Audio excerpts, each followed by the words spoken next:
What is the difference between DNA and RNA? Frequent ആയിട്ട് ചോദിക്കുന്ന question ആണ്. Simple ആയിട്ട് ഒരു ടേബിൾ വെച്ചിട്ട് ഞാൻ എക്സ്പ്ലെയിൻ ചെയ്തു തരാം. First point, DNA double standard ആണ്, RNA സിംഗിൾ സ്റ്റാൻഡേർഡ് ആണ്. DNAയിലെ ഷുഗർ ഡിയോക്സി റൈബോസ് ആണ്, RNAയിലെ ഷുഗർ റൈബോസ് ഷുഗർ ആണ്. ഇത് തമ്മിലുള്ള ഡിഫറൻസ് എന്താണെന്ന് വെച്ചാൽ ഡിയോക്സി റൈബോസ് ഷുഗറിൽ ഒരു ഓക്സിജൻ കുറവാണ്, റൈബോസ് ഷുഗറിൽ അതേ സ്ഥലത്ത് ഒരു ഓക്സിജൻ ഉണ്ട്. ഈ ഓക്സിജൻ ഉള്ളതുകൊണ്ട് റൈബോസ് ഷുഗർ നല്ല റിയാക്റ്റീവ് ആണ്. അതുകൊണ്ട് റൈബോസ് ഷുഗർ എന്താണ്, ലെസ് സ്റ്റേബിൾ ആണ്.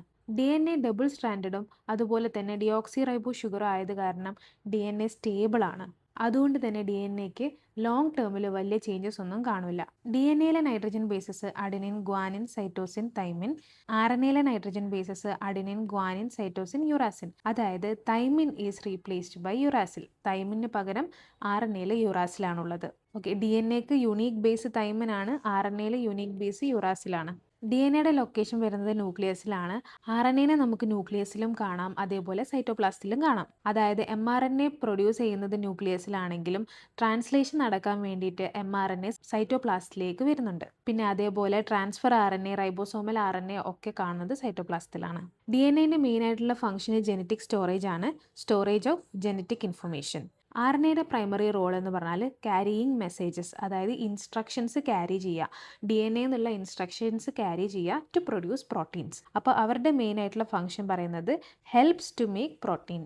RNA 3 ടൈപ്പാണുള്ളത്: mRNA, tRNA, rRNA. Messenger RNA, transfer RNA, ribosomal RNA. DNAന്റെ backbone is made of sugar and phosphate molecules and അതിൻ്റെ steps is made of nitrogen bases. RNA പറയുമ്പോൾ single standard ആണ്, sugar and phosphate backbone ഉണ്ട്, and it is also made of nitrogen bases. What are the 3 types of RNA? 3 type of RNA ആണുള്ളത്. ഒന്ന് messenger RNA, രണ്ടാമത്തത് transfer RNA, മൂന്നാമത്തത് ribosomal RNA.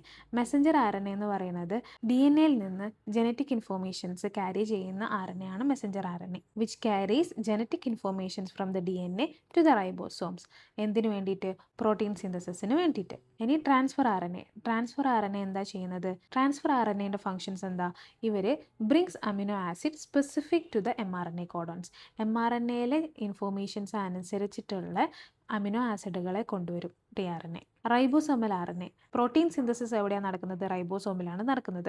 അപ്പോൾ റൈബോസോമിൻ്റെ main ആയിട്ടുള്ള structural പാർട്ടാണ് ഈ ribosomal RNA, which catalyses the peptide bonds between the amino acid. അതായത് ഈ tRNA കൊണ്ടുവരുന്ന അമിനോ ആസിഡുകളെ കൂട്ടി യോജിപ്പിക്കുന്ന ബോണ്ടാണ് പെപ്റ്റൈഡ് ബോണ്ട്. അത് ഫോം ചെയ്യാൻ വേണ്ടി rRNA കാറ്റലൈസ് ചെയ്യും. ഈ ഫിഗർ എന്തായാലും നോക്കി വെക്കും. ഈ ഫിഗർ വെച്ചിട്ട് ഐഡൻറ്റിഫൈ ചെയ്യാനും അതുപോലെ എക്സ്പ്ലെയിൻ ചെയ്യാനും ചോദിക്കാറുണ്ട്. സിമ്പിളായിട്ട് DNAൻ്റെ RNAൻ്റെ ഡിഫറൻസസ് പറഞ്ഞിട്ടുണ്ട്. ഈ ഒരു ടേബിൾ എന്തായാലും പഠിക്കാം. Okay, thank you for watching.